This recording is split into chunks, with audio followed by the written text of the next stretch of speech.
गर्मियों का मौसम था। प्रातःकाल के समय माता पार्वती अपनी सखियों के साथ भ्रमण कर रही थी। चलते चलते माता पार्वती को प्यास लगी, पर आसपास कोई भी जल की सुविधा नहीं थी। आसपास कहीं जल दिखाई नहीं दे रहा। बहुत प्यास लग रही है। पार्वती, हम तो बहुत देर से जल ढूंढ रहे हैं, पर कहीं भी कोई तालाब, जलाशय या नदी दिखाई ही नहीं दे रही। थोड़ा आगे चलकर देखते हैं, क्या पता कहीं कोई तालाब, झरना या नदी का तट दिखाई दे जाए। हाँ चलो, प्यास से कंठ सूख रहा है। माता पार्वती और उनकी सखियों की बातें आसमान से गुजरती हुई दो राक्षसियों कंडा और मुंडा ने सुन ली। दोनों एक दूसरे को चालाकी भरी नजरों से देखने लगी। यही समय है इस पार्वती को सबक सिखाने का। बहुत अपनी सुंदरता पर अभिमान है ना इसे। अगर हम इसकी निद्रा उड़ा दें तो फिर तो इसका यौवन और सौंदर्य नींद के अभाव में खराब हो जाएगा और फिर ये सुंदर भी नहीं रह जाएगी। कोई इसकी तरफ देखेगा भी नहीं। बहुत बढ़िया योजना है बहन। इस पार्वती को तो अब सीधा करके ही रहेंगे। इसके लिए अब एक ही रास्ता है। दोनों बहनें धूर्त योजना बनाने लगी और फिर गन्ने का रस पी लो। तेज गर्मी और धूप में ठंडा ठंडा गन्ने का रस पी लो। पार्वती, देखो वहाँ सामने दो औरतें गन्ने का रस बेच रही हैं। गन्ने के रस को देखकर मेरी तो प्यास और बढ़ गई है। ठंडा ठंडा गन्ने का रस पीते हमारी प्यास बुझ जाएगी। हाँ, विचार तो बहुत अच्छा है। चलो सखियों, आज हम सब मिलकर गन्ने का रस पियेंगे। गर्मी में कम से कम पानी की कमी तो पूरी होगी। माता पार्वती अपनी सखियों के साथ गन्ने के रस वाली औरतों के पास जाती हैं। आओ आओ, ताजा ताजा गन्ने का रस पियो। हाँ, हम सबके लिए गन्ने का ताजा रस निकाल दो। ठीक है, थोड़ा सा इंतजार करो, हम अभी तुम्हें बढ़िया गन्ने का रस निकाल कर देते हैं। कंडा ने सारी सखियों को गन्ने का रस दिया और माता पार्वती के गन्ने के रस में एक ऐसा पदार्थ मिला दिया जिसे पीने से माता पार्वती की प्यास तो बुझ गई, पर साथ में उनकी निद्रा भी भंग हो गई। कुछ स्वादिष्ट गन्ने का रस था। धन्यवाद, अब आप अक्सर आती रहना। हाँ जरूर, हम तुम्हारे ठेले पर गन्ने का रस पीने जरूर आएंगे। अगली बार मैं अपने परिवार के साथ आऊंगी। मुझे गन्ने का रस बहुत स्वादिष्ट लगा। इसके बाद माता पार्वती अपनी सखियों के साथ वापस कैलाश पर्वत लौट आई। माता पार्वती को ज्ञात भी नहीं था कि उन्होंने जो गन्ने का रस पिया है उससे उनकी नींद दूर हो चुकी है। रात को जब सब सो गए तब माता पार्वती बेचैन होने लगी। उन्हें नींद ही नहीं आ रही थी। क्या हुआ देवी पार्वती, नींद नहीं आ रही? हाँ स्वामी, बहुत देर से सोने की कोशिश कर रही हूँ, पर नींद मेरी आंखों में है ही नहीं। मन कर रहा अभी उठकर बैठ जाऊं और घर के सारे काम करने लगूं। कोई बात नहीं, कभी कभी ऐसा हो जाता है। सोने की कोशिश करो, आ जाएगी नींद। माता पार्वती ने सोने की कोशिश की, पर उन्हें नींद आई ही नहीं। सुबह हो गई और माता पार्वती की आंखें थकने लगी। देवी पार्वती, मुझे लग रहा है तुम्हारा स्वास्थ्य ठीक नहीं है। प्रभु, आप ही अब कुछ कीजिए। मुझे थकान हो रही है, आंखें भी दुख रही हैं, मगर नींद नहीं आ रही। मैं अभी अभी सभी देवी देवताओं को बुलाता हूँ। तुम चिंता मत करो पार्वती, सब ठीक हो जाएगा। शिव जी सभी देवी देवताओं को बुलाते हैं। सभी अपनी राय रखते हैं, मगर पार्वती माँ पर किसी भी प्रकार का कोई असर नहीं होता।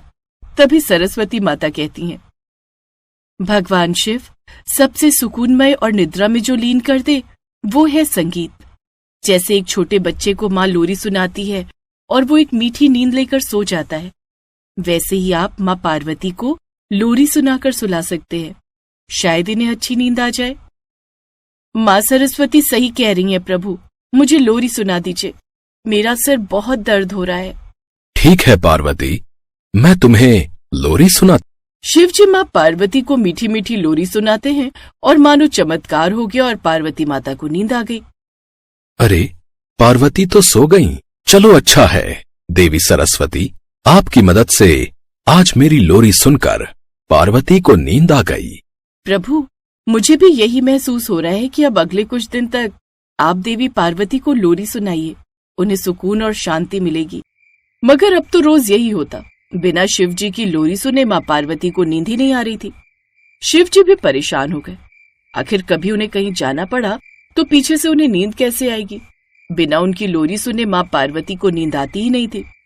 शिवजी ने माँ पार्वती से पूछा, पार्वती, क्या तुम्हें याद है कि तुमने कहीं कुछ खाया तो नहीं था, जिसके कारण तुम्हारी निद्रा भंग हो गई है? आखिर क्यों तुम्हें बिना लोरी सुने नींद नहीं आ रही? अचानक ऐसा क्या हुआ है? याद करो, इससे पहले तुम कहाँ गई थीं? प्रभु, अगर मैं याद करने की कोशिश करूं तो मुझे बस इतना याद है, जब मैं अपनी सखियों के साथ भ्रमण पर निकली थी, तब वहां मैंने 2 औरतें जो गन्ने का रस बेच रही थीं, उनसे गन्ने का रस लेकर पिया था। क्या? गन्ने का रस? बस मुझे तो लग रहा है वही तुम्हें नुकसान कर रहा है। जरूर उसमें किसी ने कुछ मिलाया होगा। मैं अभी नंदी को बोलकर पता लगवाता हूं कि आखिर वो गन्ने का रस बेचने वाली औरत कौन थी। भगवान शिव नंदी गाय को पता लगाने भेजते हैं कि आखिर वह गन्ने का रस बेचने वाली औरत कौन थी। नंदी पता लगाने निकले तो कंडा और मंडा के साथ रहने वाली एक बहुत ही अच्छी राक्षसी ने नंदी को सच बता दिया। नंदी कंडा और मंडी को बंदी बनाकर शिवजी के पास पहुंचे।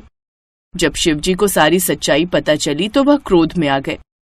तुम दोनों की इतनी हिम्मत! आज मैं तुम्हें दंड दिए बिना नहीं रहूंगा।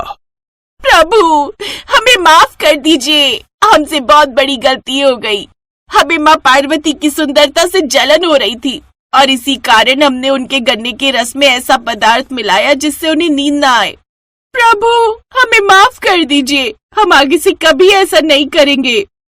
कंडा और मंडा, तुम्हें पता भी है कितने दिनों से मेरे सिर में दर्द है और मुझे नींद नहीं आ रही। भगवान शिव ने मुझे लोरी सुनाई तो मुझे नींद आई है। मैंने तुम लोगों पर भरोसा किया, तुम्हें गन्ने का रस बेचने वाली समझा। तुमने मेरा विश्वास तोड़ा है। तुम्हें सजा तो जरूर मिले, ताकि आगे से तुम कभी किसी के साथ ये अपराध करने से पहले 10 बार सोचो। पार्वती बिल्कुल सही कह रही है। तुमने इनके साथ विश्वासघात किया है। तुमने इनकी निद्रा भंग की है। तुम्हें इसकी सजा जरूर मिलेगी। आज के बाद तुम दोनों की यही सजा है कि तुम दोनों के पास कोई भी मायावी शक्ति नहीं रहेगी। तुम सिर्फ देखने में राक्षसी होगी, पर तुम्हारे पास राक्षसों वाली कोई शक्ति नहीं होगी। कंडा और मंडा पछतावे से भरी हुई वहां से चली जाती हैं। भगवान शिव को माँ पार्वती को नींद ना आने का कारण पता चल गया था। अब वो अपनी शक्ति से माँ पार्वती को ठीक कर देते हैं और माता पार्वती को नींद आने लगती है।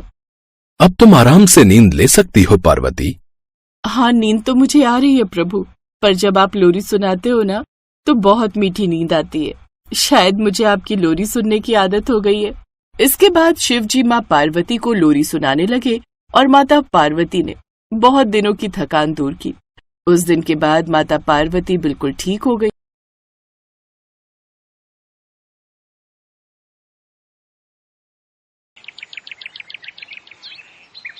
माँ पार्वती और भगवान शिव भ्रमण पर निकले थे। इधर उधर घूमते हुए माँ पार्वती के लंबे बाल बहुत ही उलझ गए थे, जिस वजह से उन्हें बहुत परेशानी हो रही थी। क्या हुआ देवी पार्वती, तुम कुछ परेशान दिखाई दे रही हो? स्वामी, भ्रमण करते हुए मैंने ध्यान ही नहीं दिया। मेरे बाल बहुत ही उलझ गए हैं। कितने दिनों से मैंने अपने बाल धोए नहीं हैं। सोच रही हूँ वो सामने जो नदी है उसके तट पर जाकर अपने बालों को धो लूं, ताकि मेरे बालों में से मैल निकल जाए और यह स्वच्छ होकर सुलझ जाए। तो ठीक है, मैं तब तक इस वृक्ष के नीचे थोड़ा विश्राम कर लेता हूँ। तुम वहाँ नदी के तट पर अपने बालों को धो लो। उसके बाद ही हम आगे की यात्रा करके वापस कैलाश चलेंगे। ठीक है स्वामी, फिर मैं थोड़ी देर में आती हूँ। भगवान शिव वृक्ष की छाया में विश्राम करने लगे और माँ पार्वती एक साधारण स्त्री का रूप लेकर नदी पर बाल धोने के लिए चली गईं। माँ पार्वती नदी पर पहुंची तो सब औरतें उनके लंबे बाल देखने लगीं। सुनिए, क्या आपके पास ऐसा कोई साधन है ताकि मेरे उलझे हुए बाल सुलझ जाएं? हम तो यहाँ पानी भरने आए हैं, हमारे पास भला क्या होगा? जो भी है हमारे घर पर है। तो क्या आप मेरी सहायता कर सकती हैं? मुझे अपने बालों को सुलझाने के लिए आवश्यकता है। क्या आप में से कोई मेरे बालों को सुलझा देगा? हाँ, हम क्यों तुम्हारे बाल सुलझाएं? हम ऐसे किसी के बालों को हाथ नहीं लगाते। हमें तो नहा धोकर अपने घर भोजन की तैयारी करनी होती है। हमारे कपड़ों पर बाल गिर गए तो हमें तो फिर से नहाना पड़ेगा और इतना समय हमारे पास नहीं है। हाँ, हम नहीं तुम्हारे बालों को यहाँ सुलझाने बैठेंगे। तुम्हारे बाल टूटकर हमारी साड़ी पर लिपट जाएंगे और अगर भोजन में कहीं भी बाल आ गया तो घर वाले बहुत गुस्सा करेंगे। चलो री चलो, देर हो रही है।